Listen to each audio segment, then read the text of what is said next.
예고 없이 돌아온 도윤이가 목격한 끔찍한 현실. 너 같은 애 낳는다고 내가 인생 망했어. 소라의 잔인한 말이 집을 가득 채웠다. 민준이의 억눌린 울음소리, 공부 좀 하라니까. 이것도 못해요? 소라의 차가운 목소리가 울려 퍼졌다. 문틈으로 본 충격적인 광경 마이너스 바닥에 흩어진 공책들과 떨고 있는 아이. 죄송해요. 엄마, 다시 할게요. 민준이의 작고 떨리는 목소리 영호의 가슴이 철렁 내려앉으며 숨겨진 진실이 서서히 드러나기 시작했다. 오늘 사연 본격적으로 들어가기 전에 무료 버튼인 구독과 좋아요를 꾹 눌러주세요. 여러분의 구독과 좋아요는 사랑입니다. 전남의 한 오래된 단독주택에서 봄바람이 살랑살랑 불어왔습니다. 마당 한쪽에는 영호가 정성스럽게 가꾼 장미와 국화가 고개를 내밀고 있었고, 담장 너머로는 이웃집 강아지 소리가 평화롭게 들려왔죠. 오후 햇살이 기와 지붕을 따스하게 비추고 처마 끝에 매달린 풍경이 가끔씩 맑은 소리를 내며 흔들리고 있었습니다. 이 집에는 은퇴한 제과점 사장 김영호와 전업주부 이정혜 부부가 살고 있었어요. 영호는 올해 78, 정희는 75이었는데 두 사람 모두 나이에 비해서는 건강한 편이었습니다. 영호는 여전히 새벽마다 라디오 체조를 하며 하루를 시작했고, 정희는 동네 부녀회 모임에서 김치를 담그는 솜씨로 소문이 자자했어요. 영호가 운영했던 제과점은 이 동네에서 30년 넘게 사랑받던 곳이었습니다. 각 구운 식빵 냄새와 달콤한 생크림 케이크로 동네 아이들의 발걸음을 붙잡던 그 작은 가게는 지금도 영호의 자랑이었어요. 비록 몇 년 전 문을 닫았지만 가끔 지나가던 옛 단골 손님들이 사장님, 언제 다시 케이크 만들어 주실 거예요? 라고 인사를 건네면 영호의 얼굴에는 잔잔한 미소가 번졌습니다. 정희 역시 평생 가정을 지키며 살아온 현명한 여인이었어요. 두 아들을 키우면서도 남편의 가게 일을 도왔고 시어머니 병원까지 정성스럽게 돌봤습니다. 동네에서는 정희 씨만큼 착한 며느리가 또 있을까 하며 모두가 입을 모아 칭찬할 정도였죠. 하지만 이 집에서 가장 소중한 존재는 바로 10살 손주 민준이었어요. 민준이는 큰아들 김도윤의 아들로 아버지가 군사경찰 특수부대에서 근무하느라 집에 없는 동안 할아버지 할머니와 어머니 박소라와 함께 살고 있었습니다. 도윤이는 1년에 몇 번만 집에 들를 수 있었는데 그때마다 민준이의 눈이 반짝반짝 빛났어요. 민준이는 영특하고 예의 바른 아이였습니다. 할아버지가 마당에서 화초에 물을 줄 때면 옆에서 작은 물뿌리개를 들고 따라다니며 도왔고, 할머니가 부엌에서 요리할 때면 의자를 가져다 놓고 올라서서 구경하곤 했어요. 할아버지, 이 꽃 이름이 뭐예요? 할머니, 이거 어떻게 만드는 거예요? 하며 호기심 가득한 질문들을 쏟아내던 모습이 두 노인에게는 그 무엇보다 소중했습니다. 작은아들 부부는 몇 년 전 미국으로 이민을 떠났어요. 처음에는 자주 연락이 왔지만 시간이 지날수록 안부 인사도 뜸해졌습니다. 명절이 되어도 국제전화 한 통 오지 않는 날이 많아져서 영호와 정희는 마음 한쪽이 늘 허전했어요. 그래도 저쪽 생활이 바쁘겠지 하며 서로를 위로하며 지냈습니다. 그런데 요즘 들어 뭔가 달라진 것이 있었어요. 민준이가 예전만큼 밝지 않았거든요. 학교에서 돌아와도 할아버지 할머니에게 하루 있었던 일을 제잘제잘 이야기하던 모습이 사라졌습니다. 대신 조용히 자기 방으로 들어가서 문을 닫고 지내는 시간이 많아졌어요. 할아버지, 할머니 다녀오겠습니다 하던 밝은 목소리도 어느새 힘이 빠져 있었습니다. 학교에서 돌아온 후에도 예전처럼 마당에서 뛰어놀거나 할아버지와 함께 화초를 돌보는 일이 줄어들었어요. 대신 방에서 혼자 책을 보거나 가끔 작은 한숨 소리가 들려오기도 했습니다. 며느리 박소라도 예전 같지 않았어요. 원래도 말이 많지 않은 편이었지만 최근에는 더욱 차가워진 것 같았습니다. 영우와 정희가 말을 걸어도 성의 없이 대답하거나 아예 듣지 못한 척하는 일이 잦았어요. 특히 민준이에게 말하는 톤이 날카로워진 것이 두 노인에게는 가장 걱정스러운 일이었습니다. 소라는 45살의 나이에도 여전히 아름다운 여인이었지만 최근 들어 표정이 굳어있는 경우가 많았어요. 예전에는 민준이가 학교에서 돌아오면 오늘 뭐 배웠니? 하며 관심을 보이던 모습도 사라졌습니다. 대신 빨리 방 가서 숙제해 같은 차가운 말투만 남아 있었죠. 요즘 민준이가 말이 없어진 것 같지 않나요?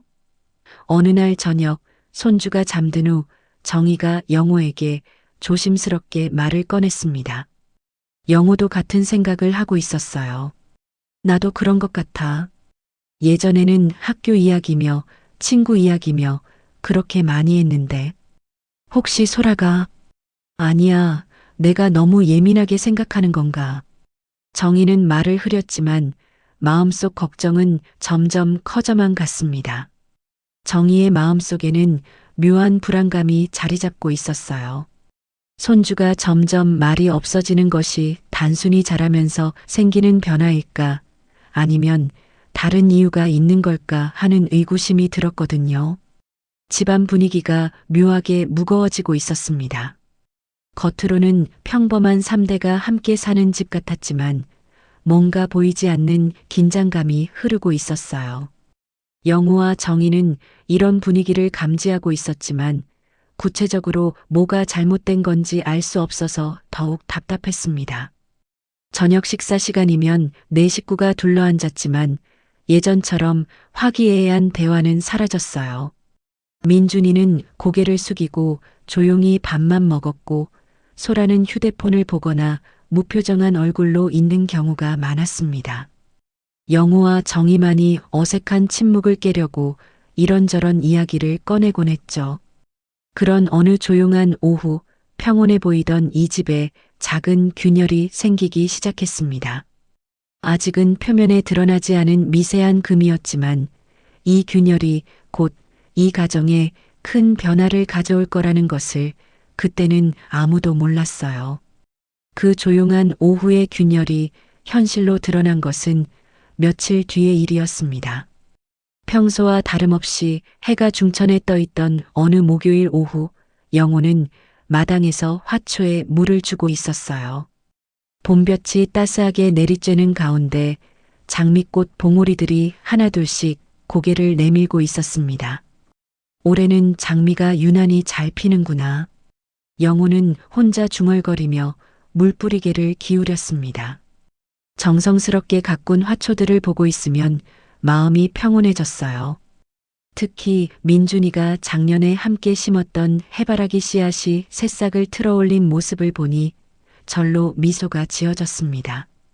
그런데 그때였어요. 거실 안에서 둔탁한 소리가 들려왔습니다. 마치 무언가가 바닥에 떨어지는 듯한 소리였죠. 영호는 잠시 손을 멈추고 귀를 기울였어요. 혹시 정희가 부엌에서 그릇이라도 떨어뜨린 건 아닌가 싶었거든요. 하지만 정희는 마을 부녀의 모임에 가서 집에 없었습니다. 그럼 소라와 민준이만 집에 있다는 얘기였어요. 민준이는 학교에서 일찍 끝나서 벌써 1시간 전에 돌아와 있었거든요. 영호가 다시 물을 주려는데 이번에는 더 분명한 소리가 들렸습니다. 뒤이어 민준이의 억눌린 울음소리가 희미하게 흘러나왔어요. 그 소리는 마치 누군가의 눈치를 보며 우는 것 같았습니다. 크게 울지도 못하고 목구멍 깊숙한 곳에서 새어나오는 그런 울음이었어요. 영호의 가슴이 철렁했습니다. 손주가 우는 소리를 들으니 가만히 있을 수가 없었거든요. 물뿌리개를 마당 한쪽에 내려놓고 조심스럽게 거실 쪽으로 발걸음을 옮겼습니다. 거실 문 앞에 서니 안에서 소라의 목소리가 들려왔어요. 평소보다 훨씬 날카롭고 차가운 톤이었습니다. 공부 좀 하라니까. 이것도 못 외워? 소라의 목소리에는 짜증과 분노가 가득했어요. 영호는 문 손잡이에 손을 올렸지만 쉽게 열지 못했습니다. 혹시 자신이 오해하고 있는 건 아닐까 하는 생각이 들었거든요. 그런데 그 순간 민준이의 떨리는 목소리가 들려왔습니다. 죄송해요, 엄마. 다시 할게요. 그 목소리에는 두려움이 배어 있었어요. 10살 아이가 할 수 있는 가장 작고 조심스러운 목소리였습니다. 마치 더 큰 소리를 내면 안 된다는 걸 아는 것처럼요. 영호는 더 이상 참을 수 없었습니다. 조심스럽게 거실 문을 조금 열었어요. 문틈 사이로 보이는 광경은 그의 예상보다 훨씬 충격적이었습니다. 소라는 민준이 앞에 서서 손에 뭔가 자국이 선명하게 남아 있었어요. 민준이는 바닥에 흩어진 공책들 사이에 앉아 있었고 어깨를 움츠린 채 고개를 푹 숙이고 있었습니다. 아이의 작은 몸이 부들부들 떨리고 있는 것이 문틈으로도 선명하게 보였어요. 몇 번을 말해야 알아듣겠어? 이렇게 공부하면 언제 성적이 오르겠어? 소라가 민준이의 어깨를 세게 밀치는 모습이 영호의 눈에 들어왔습니다. 그 순간 영호의 몸이 굳어버렸어요.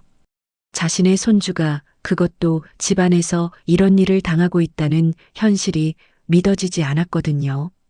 민준이는 밀려나면서도 죄송합니다. 죄송합니다 하며 계속 사과했습니다. 그 모습이 영호의 가슴을 더욱 아프게 했어요. 아이가 잘못한 것도 없는데 왜 계속 사과해야 하는 걸까요? 영호가 문을 더 열려던 그때 소라의 싸늘한 시선이 그를 향했습니다. 두 사람의 눈이 마주치는 순간 영호는 왜인지 모르게 말을 삼켜버렸어요. 소라의 눈빛에는 이 일에 간섭하지 마세요라는 무언의 경고가 담겨 있었습니다. 아버님, 민준이 교육하고 있어요. 공부를 너무 안 해서요. 소라의 목소리는 겉으로는 정중했지만 그 안에는 차가운 기운이 흘렸어요. 마치 이것은 자신의 영역이니 개입하지 말라는 뜻으로 들렸습니다. 영호는 할 말을 잃었습니다. 며느리와 손주 사이의 일에 어떻게 끼어들어야 할지 몰랐거든요. 그렇다고 민준이가 이렇게 당하는 모습을 그냥 볼 수도 없었고요. 아, 그래. 그럼 너무 심하게 하지는. 영호의 말이 끝나기도 전에 소라가 거실 문을 닫아버렸습니다. 쾅 하는 소리와 함께 영호는 문 밖에 혼자 서 있게 되었어요. 영호는 한동안 그 자리에 서 있었습니다. 문 너머로 여전히 소라의 목소리가 들려왔지만 이제는 더 낮고 위협적으로 변해 있었어요. 민준이의 울음소리는 더 이상 들리지 않았지만 그것이 오히려 더 무서웠습니다. 마당으로 돌아온 영호는 물뿌리개를 들었지만 손이 떨려서 제대로 물을 줄 수가 없었어요. 방금 본 장면이 계속 머릿속에서 맴돌았습니다. 민준이의 떨리는 어깨, 소라의 차가운 눈빛, 그리고 무엇보다 아이가 죄송합니다를 반복하던 그 작은 목소리가 귓가에서 떠나지 않았어요. 그날 저녁 정희가 부녀의 모임에서 돌아왔을 때 영호는 고민에 빠져 있었습니다. 이 일을 정희에게 말해야 할지 아니면 혹시 자신이 과민 반응을 한 건 아닌지 계속 생각했거든요. 하지만 저녁 식사 때 민준이의 모습을 보니 확신이 들었습니다. 아이는 평소보다 더 조용했고 밥을 먹을 때도 계속 소라의 눈치를 보고 있었어요. 그 모습이 영호의 마음을 더욱 무겁게 만들었습니다. 그날 밤 부부는 서로 눈빛만 주고받으며 무언의 대화를 나눴습니다. 무언가 말해야 할 것 같지만 어떻게 시작해야 할지 모르겠더군요.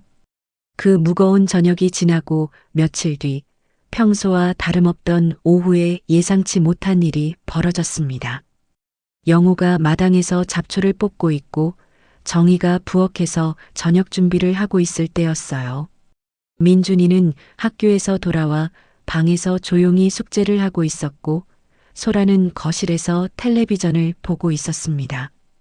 그런데 갑자기 대문이 삐걱 소리를 내며 열렸어요. 영호가 고개를 들어보니 군복은 아니었지만 검은색 정장을 입은 남자가 집 안으로 들어오고 있었습니다.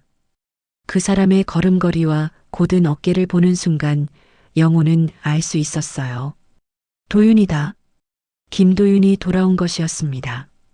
큰아들이 예고도 없이 나타난 거죠. 도윤이는 키가 크고 어깨가 넓은 체격에 날카로우면서도 따뜻한 눈빛을 가진 남자였어요. 군사경찰 특수부대에서 오랫동안 근무하면서 다져진 강인함이 온몸에서 느껴졌지만 가족을 바라보는 눈빛만은 여전히 부드러웠습니다. 아버지, 도윤이가 마당으로 달려와 영호의 손을 잡았습니다. 도윤아, 언제 왔니? 연락도 없이. 영호는 반가움과 놀라움이 뒤섞인 표정으로 아들을 맞았어요. 정희도 부엌에서 뛰어나왔습니다. 도윤아, 세상에 왜 미리 연락을 안 했니? 깜짝이야. 어머니, 죄송해요. 갑자기 일이 생겨서. 도윤이는 어머니를 안으며 말했습니다. 그런데 도윤이의 표정에는 평소와 다른 무언가가 있었어요. 가족을 만난 반가움 속에서도 어딘지 모르게 심각한 기색이 보였거든요. 마치 단순한 휴가차 온 것이 아닌 것 같은 느낌이었습니다. 이때 거실에서 소라가 나왔어요. 도윤이를 보는 소라의 표정은 그리 반갑지 않아 보였습니다. 다른 가족들과 달리 무표정한 얼굴로 서 있을 뿐이었어요. 왔네요. 소라의 인사는 차가웠습니다. 남편을 몇 달 만에 보는 아내의 반응치고는 너무 담담했어요. 도윤이도 그런 소라의 태도를 눈치챈 듯 했지만 일단은 아무 말하지 않았습니다. 대신 민준이는 어디 있어요? 라고 물었어요. 방에서 공부하고 있어. 소라가 간단히 대답했습니다. 민준아. 도윤이가 큰 소리로 아들을 불렀어요. 잠시 후 민준이가 방에서 나왔습니다. 아버지를 본 민준이의 얼굴에는 순간 환한 미소가 떠올랐지만 곧이어 어딘지 모르게 위축된 표정으로 바뀌었어요. 예전 같으면 아빠 하며 달려왔을 텐데 이번에는 조심스럽게 다가왔습니다. 민준아, 아빠 왔다. 도윤이가 아들을 안아 올렸지만 민준이의 몸이 예전만큼 자연스럽지 않다는 것을 느꼈어요. 뭔가 경직되어 있는 것 같았거든요. 아빠, 언제까지 있어요? 민준이가 작은 목소리로 물었습니다. 휴가가 아니라 임무 때문에 근처에 왔어. 며칠만 있을 거야. 도윤이가 대답했지만 민준이는 크게 기뻐하지 않았어요. 오히려 슬쩍 소라의 눈치를 보는 것 같았습니다. 그날 저녁 식사 시간은 평소와 달리 조용했어요. 도윤이가 돌아왔으니 가족들이 더 활기차게 대화할 법도 한데 오히려 어색한 침묵이 흘렀습니다. 도윤이는 민준이에게 학교 이야기를 물어보려 했지만 아이는 그냥 괜찮아요라는 짧은 대답만 반복했어요. 소라는 내내 무표정한 얼굴로 밥만 먹었습니다. 가끔 도윤이가 말을 걸어도 네 아니요 정도의 단답형 대답만 했어요. 결혼한 지 10년이 넘은 부부 사이라고 보기엔 너무 차가운 분위기였습니다. 영호와 정희는 이런 어색한 분위기를 깨려고 이런저런 이야기를 꺼냈지만 쉽지 않았어요. 도윤이 돌아오면 집안이 더 화기애애해질 줄 알았는데 오히려 긴장감이 더 커진 것 같았거든요. 식사 후 도윤이는 이틀 동안 집안 분위기를 세심하게 관찰했습니다. 군사경찰로 일하면서 다져진 예리한 관찰력으로 가족들의 미묘한 변화를 놓치지 않았어요. 특히 민준이의 달라진 모습이 가장 눈에 띄었습니다. 예전 같으면 아버지가 오면 하루 종일 따라다니며 이것저것 물어보고 같이 놀자고 졸랐을 텐데 이번에는 달랐어요. 민준이는 아버지와 단둘이 있을 때는 조금 밝아지지만 소라가 보이는 곳에서는 금세 위축되는 모습을 보였습니다. 민준아, 아빠한테 하고 싶은 말 없어? 도윤이가 어느 날 저녁 민준이와 단둘이 있을 때 물어봤어요. 민준이는 잠시 망설이더니 고개를 저었습니다. 없어요, 아빠. 하지만 아이의 눈빛에는 하고 싶은 말이 많다는 것이 분명히 보였어요. 다만 그것을 꺼내기가 두려운 것 같았습니다. 도윤이는 또한 소라의 변화도 감지했습니다. 예전에는 그래도 자신이 집에 오면 조금은 부드러워졌는데 이번에는 계속 차갑기만 했어요. 마치 자신의 존재 자체가 불편한 것처럼 행동했습니다. 영우와 정희의 표정도 예전 같지 않았어요. 아들이 돌아왔으니 기뻐해야 할 텐데 어딘지 모르게 걱정스러운 기색이 보였습니다. 특히 민준이를 바라보는 할아버지 할머니의 눈빛에는 안타까움이 가득했어요. 도윤이는 이 모든 것이 우연이 아니라는 걸 직감했습니다. 분명히 자신이 없는 동안 이 집에 무슨 일이 일어났다는 확신이 들었어요.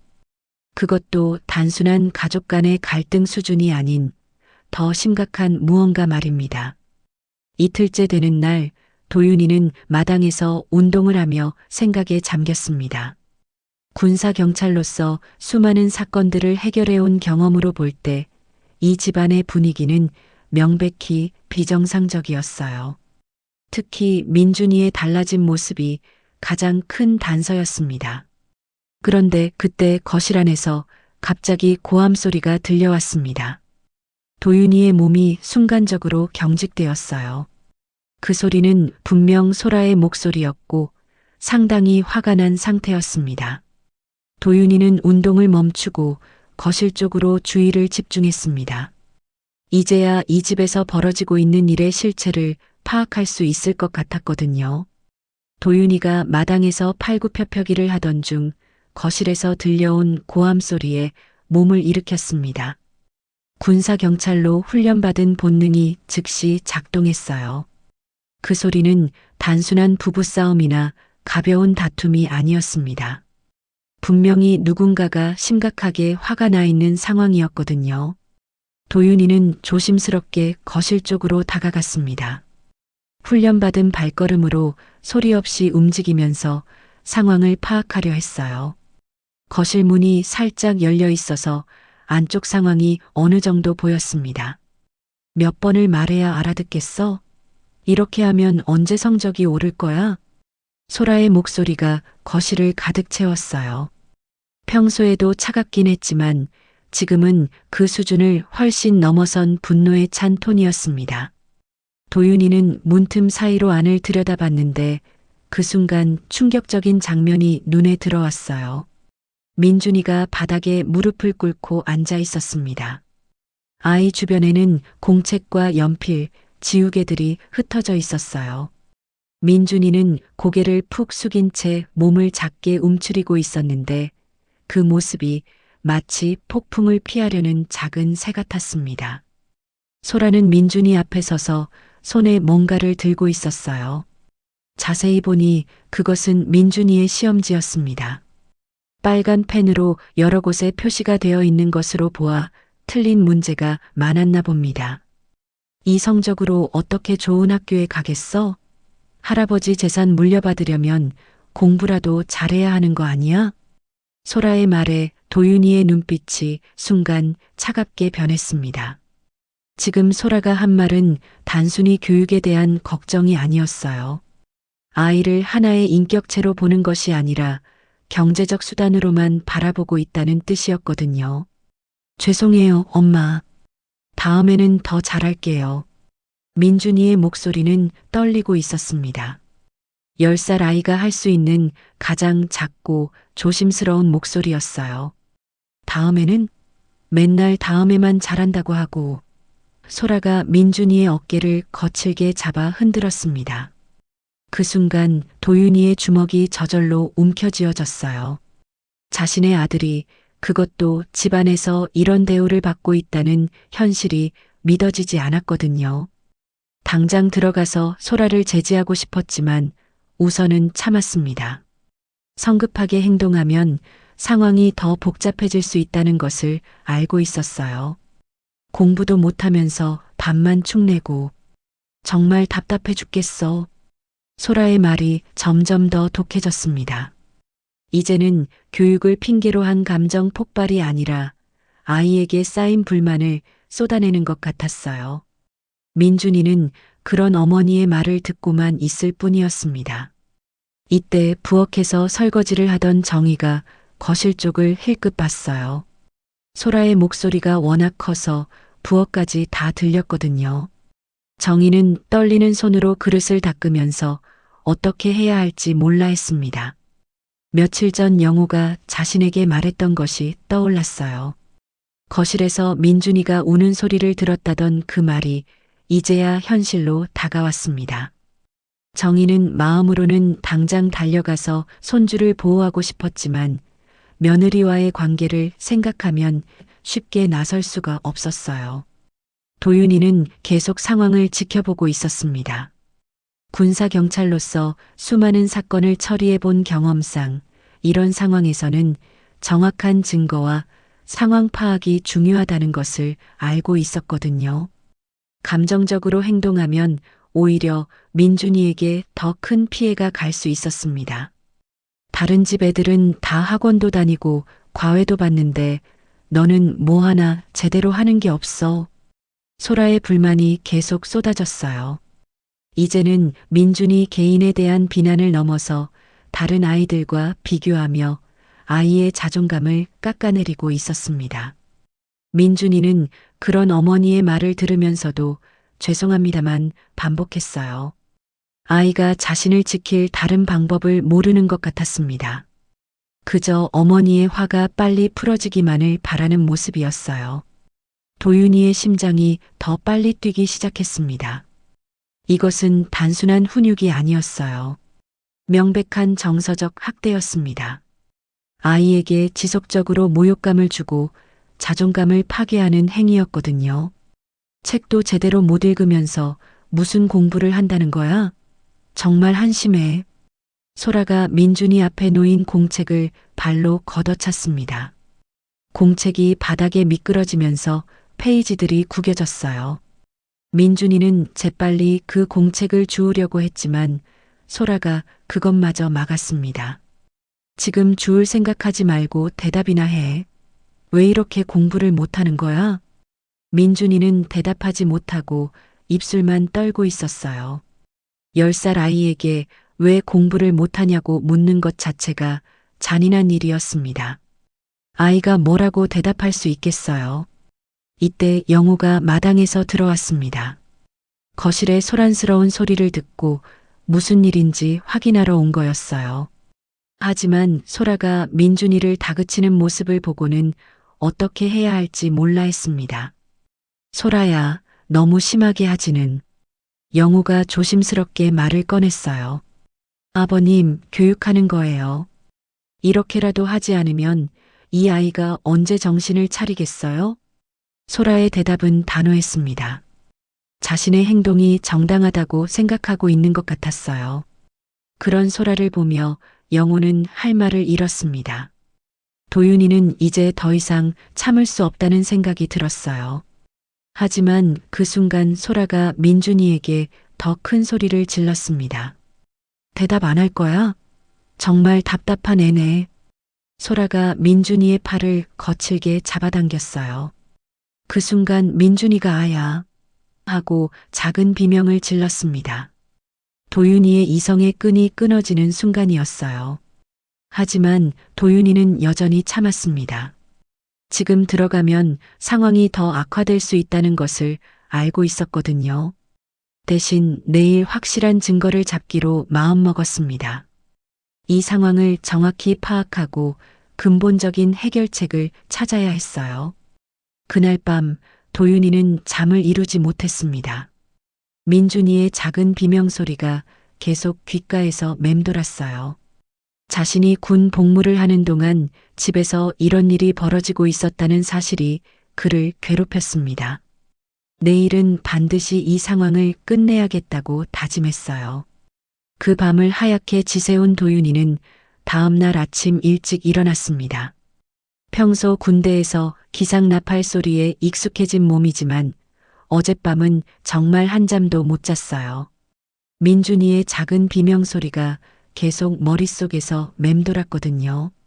아침 식사 시간 가족들은 평소처럼 식탁에 둘러앉았습니다. 하지만 도윤이의 눈에는 모든 것이 다르게 보였어요. 민준이가 소라의 눈치를 보며 조심스럽게 밥을 먹는 모습, 영우와 정희가 무언가 말하고 싶어 하지만 참고 있는 표정, 그리고 소라의 차가운 얼굴까지 모든 것이 어제와는 다른 의미로 다가왔습니다. 민준아, 오늘 학교 끝나고 아빠랑 같이 놀까? 도윤이가 아들에게 물었어요. 민준이의 눈이 잠깐 반짝였지만 곧 소라를 힐끗 보더니 고개를 저었습니다. 아니에요, 아빠. 숙제도 많고 숙제는 저녁에 해도 되잖아. 안 돼요. 공부가 우선이에요. 소라가 날카롭게 끼어들었습니다. 민준이는 성적이 안 좋아서 놀 시간이 없어요. 도윤이는 소라의 말에 무언가 섬뜩한 기운을 느꼈어요. 10살 아이에게 놀 시간이 없다고 말하는 어머니라니. 이것이 과연 정상적인 교육관일까요? 그날 오전 영우와 정희는 장을 보러 시장에 나갔습니다. 원래는 정희 혼자 가려고 했는데 영우가 오늘은 내가 같이 가겠다고 했어요. 며칠 전부터 집안 분위기가 무거워서 잠시라도 밖으로 나가고 싶었던 것 같았습니다. 도윤이는 짐을 정리한다는 핑계로 집에 남아 있었어요. 실제로는 소라와 민준이만 있을 때 어떤 일이 벌어지는지 확인하고 싶었거든요. 어제 본 것이 일상적으로 반복되는 일인지 알아봐야 했습니다. 민준이는 학교에서 돌아와 바로 자기 방으로 들어갔어요. 평소라면 다녀왔습니다 하고 인사를 했을 텐데 오늘은 그냥 조용히 지나갔습니다. 소라는 거실에서 텔레비전을 보고 있었고 도윤이는 2층 방에서 가방을 정리하는 척하며 아래층 상황을 주의 깊게 듣고 있었어요. 처음 1시간 정도는 조용했습니다. 민준이가 방에서 숙제를 하고 있는 것 같았어요. 하지만 오후 2시쯤 상황이 급변했습니다. 민준아, 이리 와. 소라의 날카로운 목소리가 집 전체에 울려 퍼졌어요. 도윤이는 몸을 일으켜 계단 위에서 아래쪽을 내려다봤습니다. 민준이가 방에서 나와 거실로 향하는 모습이 보였어요. 아이의 어깨가 벌써 움츠러들어 있었습니다. 이게 뭐야? 소라가 민준이의 숙제 공책을 들고 있었어요. 이렇게 대충대충 하는 게 숙제야? 죄송해요, 엄마. 민준이의 목소리는 어제보다도 더 작았습니다. 죄송하다고 다 되는 줄 알아? 몇 번을 말해야 알아듣겠어. 도윤이는 계단을 조용히 내려가며 거실 문 근처에 숨어서 상황을 지켜봤어요. 어제와 똑같은 상황이 반복되고 있었습니다. 아니, 어제보다 더 심했어요. 다른 애들은 다 영어 학원도 다니고 수학 학원도 다니는데 너는 집에서 이런 식으로만 하니까 뒤처지는 거야. 소라의 분노가 폭발하기 시작했습니다. 하지만 이번에는 어제와 다른 말이 나왔어요. 내가 공부 못하면 할아버지 재산 못 받는다는 거 알아? 그럼 우리 가족이 어떻게 사는데? 도윤이의 혈관에 차가운 피가 돌았습니다. 지금 소라가 한 말은 명백히 아이를 경제적 도구로 보고 있다는 증거였어요. 교육이 아니라 돈 때문에 아이를 압박하고 있었던 겁니다. 엄마, 저는 민준이가 뭔가 말하려고 했지만 소라가 가로막았어요. 뭐라고? 변명하지 말고 다시 해. 소라가 민준이의 공책을 바닥에 던져버렸습니다. 공책이 바닥에 떨어지면서 페이지들이 흩어졌어요. 민준이는 그것을 주우려고 몸을 굽혔는데 그때 소라가 더 큰 소리를 질렀습니다. 지금 죽지 말고 대답이나 해. 왜 이렇게 공부를 못하는 거냐고. 민준이는 바닥에 무릎을 꿇고 앉아서 울음을 참고 있었어요. 아이의 어깨가 부들부들 떨리고 있었습니다. 울지 말고 대답해. 정말 답답한 애네. 그때 결정적인 순간이 왔어요. 소라가 민준이의 팔을 거칠게 잡아당기면서 소리쳤습니다. 너 같은 애 낳는다고 내가 인생 망했어. 공부도 못하고 맨날 말썽만 부리고. 그 말이 거실에 울려 퍼지는 순간 도윤이의 이성이 완전히 끊어졌어요. 더 이상 참을 수 없었습니다. 자신의 아들이 저런 말을 듣고 있다니요. 이때 거실 문이 힘차게 열렸습니다. 소라와 민준이 모두 깜짝 놀라며 문 쪽을 돌아봤어요. 그곳에는 검은 정장을 입은 도윤이가 서 있었습니다. 평소와 다른 차갑고 단호한 표정이었어요. 도윤이는 조용히 주머니에서 검은 가죽 지갑을 꺼냈습니다. 그리고 그 안에서 대통령 문양이 새겨진 군사경찰 특수부대 신분증을 꺼내 소라에게 보여줬어요. 여기서 지금 당장 멈춰. 도윤이의 목소리는 낮지만 강력했습니다. 이건 가정 문제를 넘어 범죄야. 소라는 갑작스런 도윤이의 등장에 당황했어요. 특히 군사경찰 신분증을 보는 순간 얼굴이 하얗게 변했습니다. 당신이 지금 뭐 하는 거야? 내가 내 아이 교육하는데. 소라가 변명하려 했지만 도윤이가 손을 들어 막았어요. 교육? 도윤이가 민준이를 안아올리며 말했습니다. 이게 교육이야? 아이에게 너 때문에 인생 망했다고 말하는 게? 민준이는 아버지 품에 안기자마자 억눌러왔던 울음을 터뜨렸어요. 그동안 얼마나 무서웠는지, 얼마나 힘들었는지 알 수 있었습니다. 아빠, 아빠. 민준이가 아버지의 목을 끌어안으며 울었어요. 도윤이는 아들의 등을 토닥이며 소라를 노려봤습니다. 지금까지 이런 식으로 우리 아들을 대했던 거야? 소라는 대답하지 못했어요. 도윤이의 차가운 눈빛과 군사경찰 신분증이 주는 압박감에 말문이 막혔거든요. 이제 알겠어. 왜 민준이가 이렇게 변했는지, 왜 집안 분위기가 이상했는지. 도윤이가 천천히 말했습니다. 당신이 우리 아들을 괴롭혀왔던 거구나. 그 순간 집 전체에 침묵이 흘렀어요. 오직 민준이의 작은 흐느낌 소리만 들릴 뿐이었습니다. 이제 모든 것이 드러났습니다. 그동안 이 집에서 벌어져 온 일들이 완전히 폭로된 순간이었어요. 도윤이가 민준이를 품에 안고 소라를 노려보는 그 순간 집 전체에 무거운 침묵이 흘렀습니다. 민준이의 작은 흐느낌 소리만이 이 정적을 깨뜨리고 있었어요. 도윤이는 아들의 등을 부드럽게 토닥이면서도 소라에게서 시선을 떼지 않았습니다. 민준아, 괜찮아. 아빠가 왔으니까 이제 괜찮아. 도윤이가 아들의 귀에 속삭였어요. 하지만 그의 목소리 뒤에는 억누를 수 없는 분노가 숨어 있었습니다. 소라는 여전히 말문이 막힌 채로 서 있었어요. 평소 자신 있게 민준이를 다그치던 모습은 온데간데 없었습니다. 도윤이의 군사경찰 신분증과 그의 차가운 눈빛 앞에서 완전히 위축되어 있었거든요. 당신이 언제부터 엿듣고 있었던 거야? 소라가 떨리는 목소리로 물었습니다. 엿듣기? 도윤이가 냉소적으로 웃었어요. 이건 엿듣기가 아니라 수사야. 우리 집에서 벌어지고 있는 아동학대를 확인하는 거지. 아동학대라는 단어가 나오자 소라의 얼굴이 더욱 창백해졌습니다. 아동학대라니. 나는 그냥 교육을. 교육?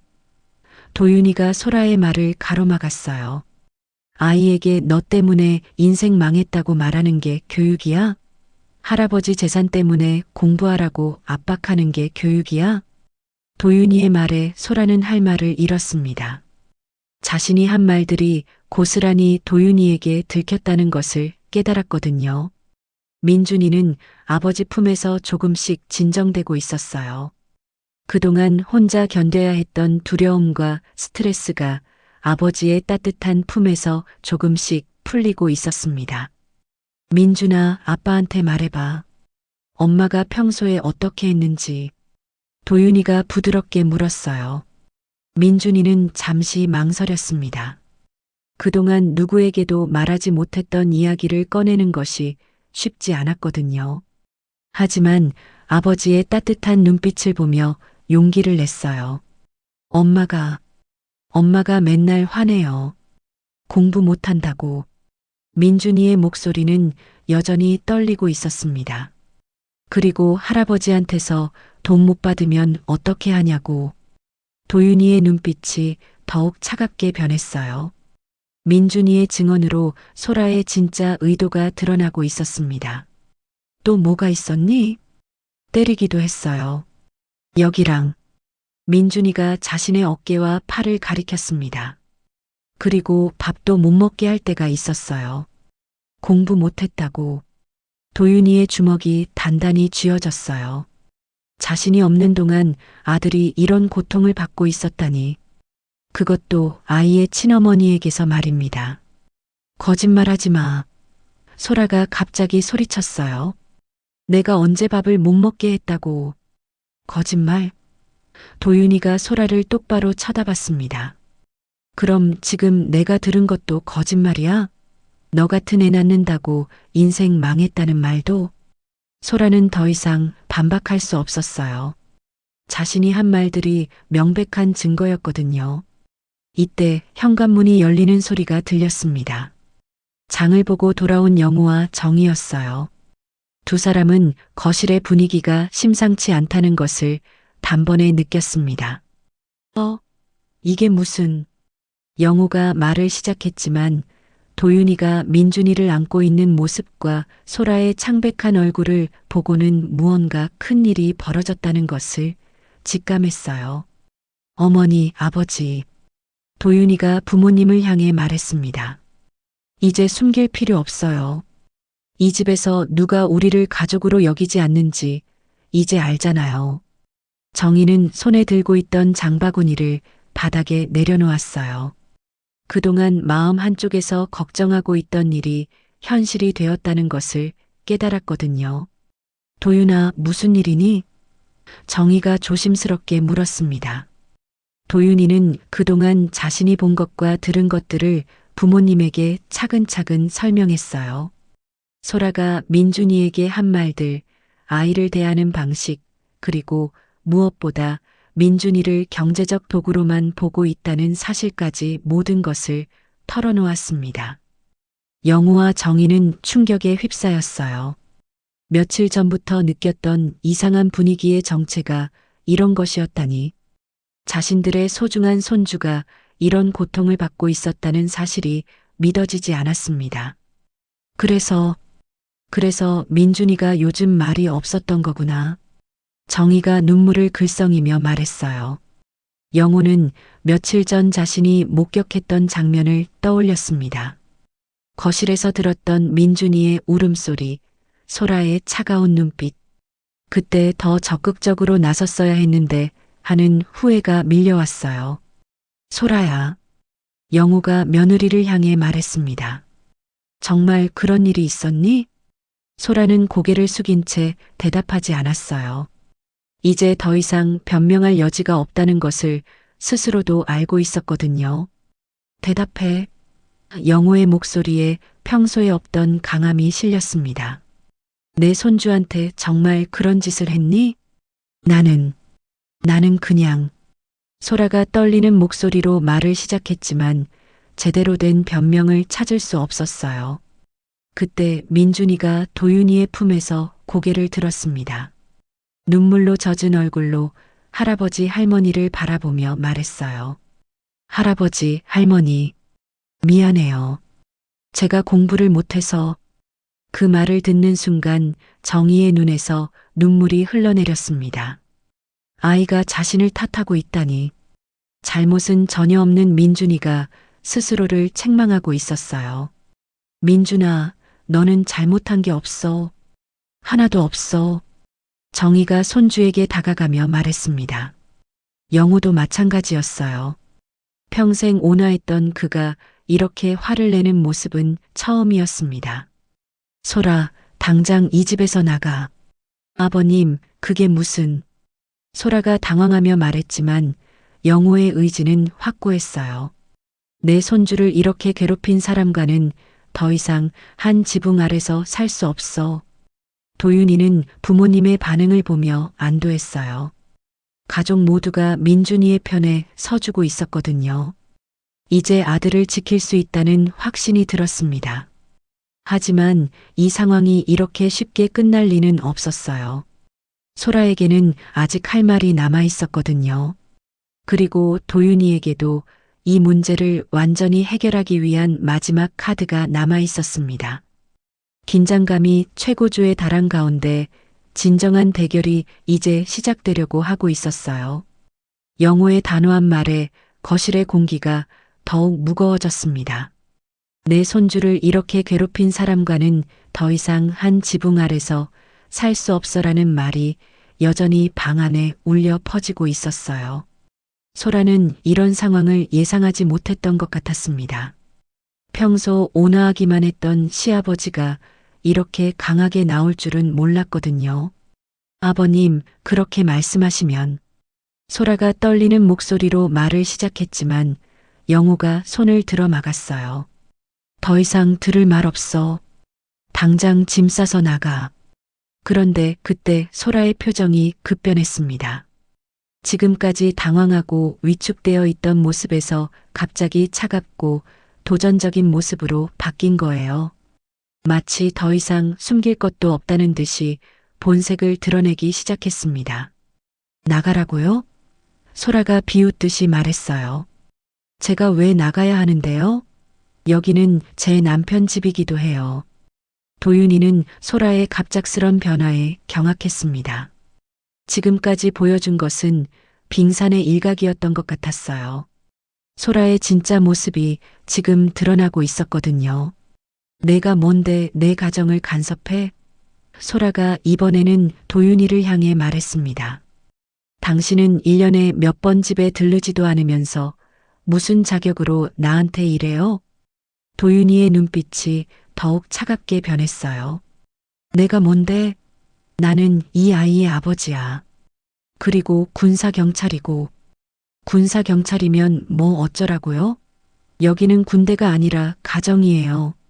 소라의 목소리가 점점 커졌습니다.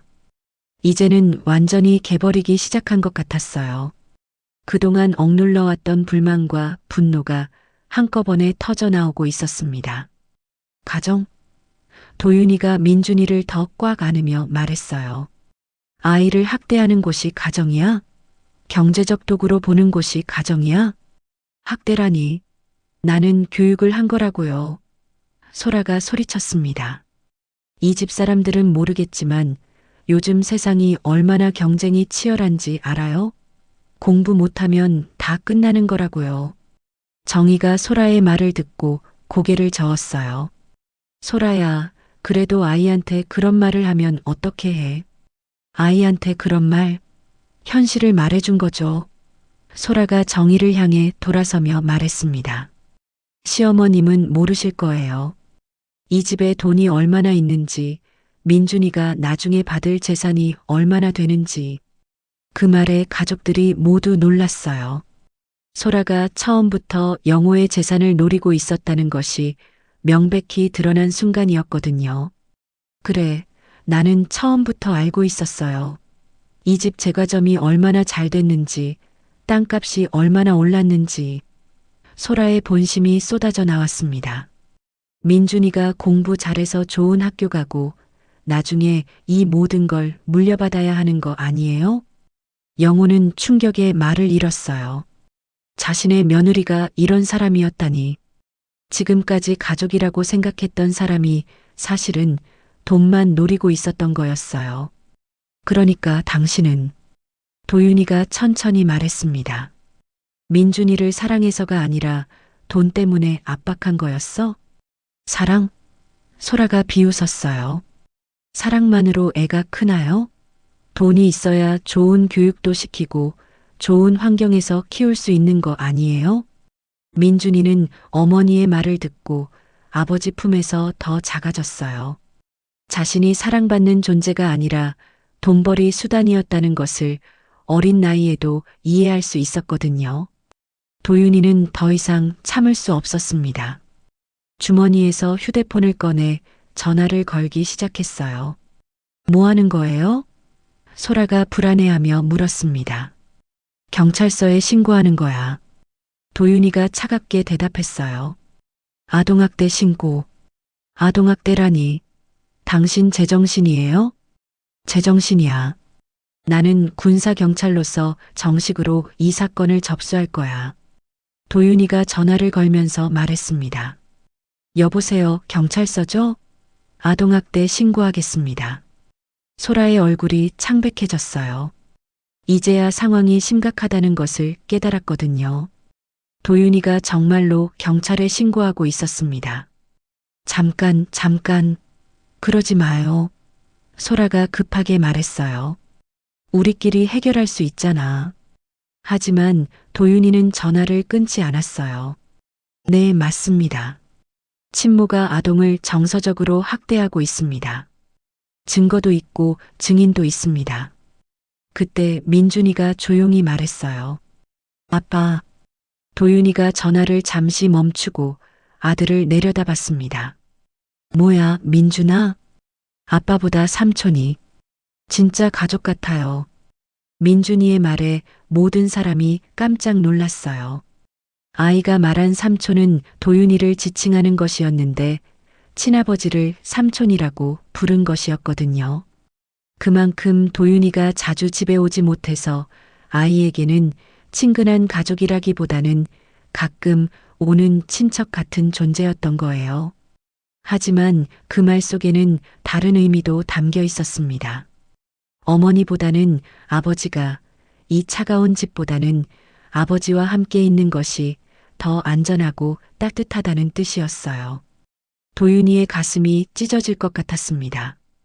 자신이 군 복무 때문에 가족과 함께 하지 못한 시간 동안 아들이 이런 고통을 받아왔다니. 그리고 아이에게는 자신이 아버지가 아니라 그냥 친근한 삼촌 정도의 존재였다니. 민준아, 아빠가 미안해. 그동안 너를 지켜주지 못해서. 도윤이가 아들을 더 꽉 안으며 말했습니다. 소라는 이 상황이 완전히 자신에게 불리하게 돌아가고 있다는 것을 깨달았어요.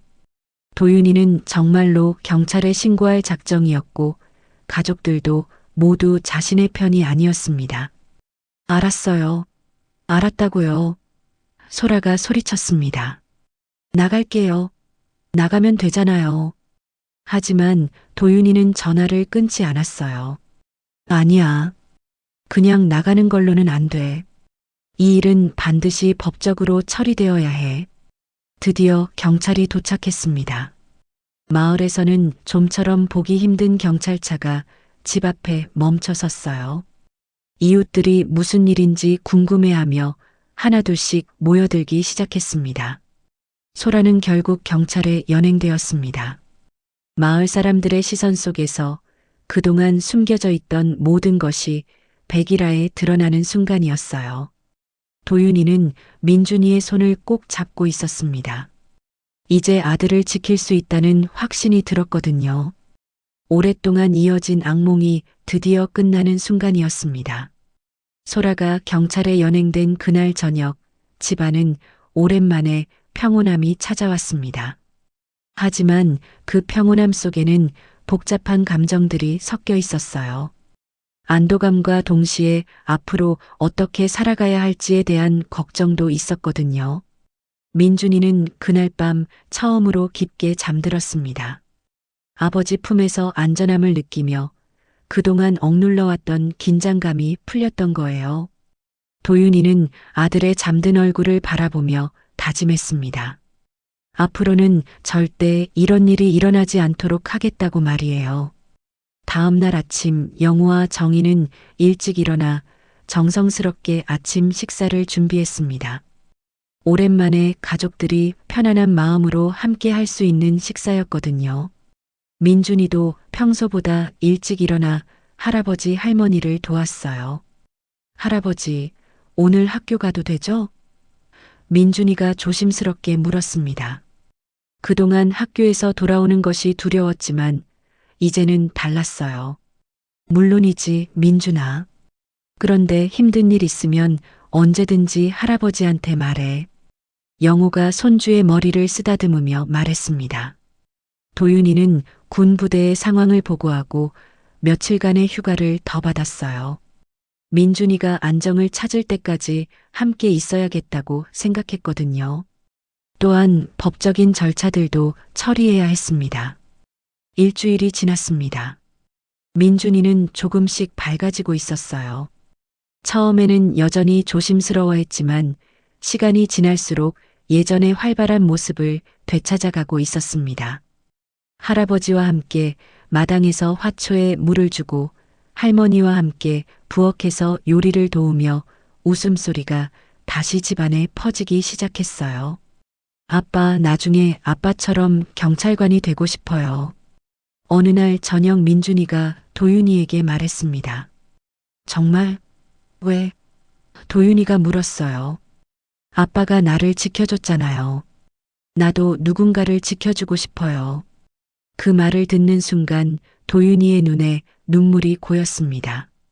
아들이 이 힘든 시간을 통해 성장하고 있다는 것을 느꼈거든요. 한 달 후 법원에서 소라에 대한 재판이 열렸습니다. 도윤이는 군사경찰로서의 전문성을 발휘해 체계적으로 증거를 수집했고 민준이에 대한 정서적 학대가 명백히 입증되었어요. 소라는 결국 아동학대 혐의로 유죄 판결을 받았고 민준이에 대한 친권도 박탈당했습니다.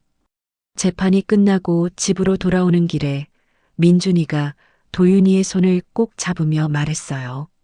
아빠, 이제 정말 끝난 거죠? 응, 끝났어. 이제 우리 새로 시작하는 거야. 도윤이는 군 전속 후 더 자주 집에 올 수 있는 부서로 옮겨달라고 요청했습니다. 가족이 가장 중요하다는 것을 깨달았거든요. 다행히 그의 요청은 받아들여졌고 이제는 주말마다 집에 올 수 있게 되었어요. 3달이 지났습니다. 봄이 다시 찾아왔고 영호가 작년에 민준이와 함께 심었던 해바라기가 무럭무럭 자라고 있었어요. 민준이는 학교에서 돌아오면 가장 먼저 그 해바라기를 확인했습니다. 할아버지, 해바라기가 이렇게 컸어요. 민준이가 신나게 소리쳤어요. 그러게, 우리 민준이처럼 잘 자라고 있구나. 영호가 미소 지으며 대답했습니다. 어느 토요일 오후 도윤이가 휴가를 내고 집에 왔습니다. 민준이는 아버지를 보자마자 달려가 안겼어요.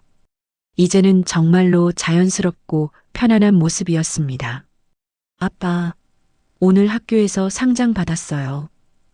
민준이가 가방에서 상장을 꺼내 보여줬어요. 정말? 뭐 때문에? 친구 도와준 것 때문에요. 새로운 전학생이 적응 못하고 있었는데 제가 도와줬대요. 도윤이는 아들이 자랑스러웠어요. 힘든 시간을 겪으면서도 다른 사람을 도울 줄 아는 따뜻한 마음을 가지게 되었거든요. 그날 저녁 네 가족이 함께 식탁에 앉았습니다. 예전과는 완전히 다른 분위기였어요. 대화가 끊이지 않았고 웃음소리가 가득했습니다. 민준아, 내일 할아버지랑 시장 갈래? 새로운 화초 사러 가려고 하는데. 영우가 물었어요. 네, 좋아요. 이번에는 뭐 심을 거예요? 장미 어때? 예쁜 장미 심어서 우리 집을 더 아름답게 만들자. 정희도 웃으며 말했어요. 그럼 내가 장미꽃으로 차를 끓여줄게. 향도 좋고 몸에도 좋다고 하더라. 도윤이는 이런 평범하지만 소중한 일상이 얼마나 감사한지 새삼 느꼈습니다. 가족이 함께 있고 서로를 사랑하고 보호할 수 있다는 것이 얼마나 큰 행복인지 깨달았거든요. 며칠 뒤 도윤이는 민준이와 단둘이 산책을 나갔습니다. 마을 뒷산에는 벚꽃이 만개해 있었어요. 분홍빛 꽃잎들이 바람에 날려 마치 눈처럼 흩날리고 있었습니다. 아빠, 저 벚꽃 정말 예쁘죠? 민준이가 꽃잎을 손에 받으며 말했어요. 응, 정말 예쁘다. 우리 민준이처럼. 아빠는 언제부터 저를 사랑하기 시작했어요? 갑작스러운 질문에 도윤이는 잠시 멈춰 섰어요. 태어나기 전부터, 엄마 뱃속에 있을 때부터 사랑했어. 그럼 왜 자주 못 와줬어요? 도윤이는 아들의 순수한 질문에 마음이 아팠습니다. 아빠가 잘못했어. 일이 중요하다고 생각했는데 가장 중요한 건 가족이었어. 이제는 자주 와주실 거죠? 당연하지. 약속해. 두 사람은 벚꽃길을 따라 계속 걸었습니다. 민준이는 아버지의 손을 꼭 잡고 있었고 도윤이는 이 순간이 영원히 계속되기를 바랐어요. 집으로 돌아가는 길에 민준이가 갑자기 말했습니다. 아빠, 우리 가족이 제일 좋아요. 그래, 왜? 진짜 나를 사랑해주거든요. 그냥 나라서 사랑해주는 거잖아요. 도윤이는 아들의 말에 깊이 감동했어요. 아이가 진정한 사랑이 무엇인지 깨달았다는 것을 알 수 있었거든요. 집에 도착하니 영우와 정희가 마당에서 새로 산 장미를 심고 있었어요. 민준이는 달려가서 함께 도왔고 도윤이도 옆에서 흙을 파주었습니다. 이 장미가 크면 우리 집이 더 예뻐질 거야. 정희가 말했어요. 우리 가족처럼요? 민준이가 웃으며 물었습니다. 그렇지, 우리 가족처럼. 전남 시골 마을의 봄바람이 내 가족을 부드럽게 감싸고 있었습니다. 그동안의 아픔은 이제 추억이 되었고 앞으로는 사랑과 믿음으로 가득한 새로운 시작이 기다리고 있었어요. 민준이의 웃음소리가 마당 가득 퍼지는 가운데 진정한 가족의 의미를 찾은 이들의 새로운 삶이 시작되고 있었습니다. 오늘 사연 재미있으셨어요? 구독과 좋아요로 여러분의 마음을 표현해 주세요. 시청해 주셔서 감사합니다.